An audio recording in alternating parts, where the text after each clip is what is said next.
السلام علیکم ورحمۃ اللہ وبرکاتہ۔ امید کرتا ہوں آپ سب خیریت سے ہوں گے۔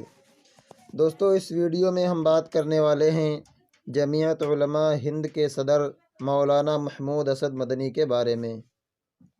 دوستو، ویڈیو شروع کرنے سے پہلے آپ لوگوں سے گزارش ہے ہمارے چینل کو سبسکرائب کریں اور ویڈیو کو لاسٹ تک دیکھیں، ویڈیو کو شیئر ضرور کریں۔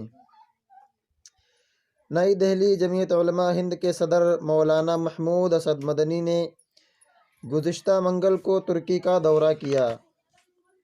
ترکی میں آئے قیامت خیز زلزلہ، جس میں تباہ کن شہر جیسے انطاکیہ، کہرمان اور مرعش جہاں پہنچے مولانا محمود اسد مدنی نے ہزاروں کیمپوں میں پناہ گزین متاثرہ خاندان کی دل جوئی کی اور ضرورت مندوں کے درمیان اپنے ہاتھوں سے فوڈ کٹس تقسیم کیے۔ یہ عمل الخیر فاؤنڈیشن کے اشتراک کے انجام دیا گیا۔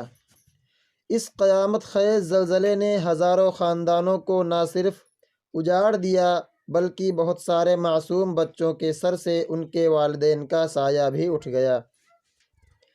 انہی متاثرین سے ملاقات کے دوران چھوٹے چھوٹے معصوم بچوں کو دیکھ کر مولانا محمود اسد مدنی آپ دیدہ ہو گئے۔ انہوں نے بچوں سے بات چیت کی اور انطاکیہ میں ایک بچے نے مولانا محمود اسد مدنی صاحب کے سامنے قرآن مجید کی ایک سورت کی تلاوت بھی کی۔ واضح ہو کہ ترکی میں 5 لاکھ سے زائد مکانات منہدم ہو گئے۔ تاریخی شہر انطاکیہ، جسے سلطان رکن الدین بائبرس نے 1268 عیسوی میں فتح کر کے سلطنت عثمانیہ کا حصہ بنا دیا تھا، آج پورے طور سے ویران ہو گیا ہے۔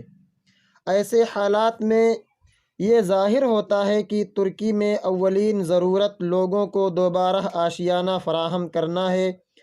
قبل اس کے جمعیت علماء ہند کے جنرل سیکریٹری مولانا حکیم الدین قاسمی نے ترکی کے زلزلہ متاثرہ علاقوں کا دورہ کیا تھا اور انہوں نے ضرورت مندوں کے درمیان سخت سردی کے مد نظر 1000 سلیپ گدے بھی تقسیم کیے تھے۔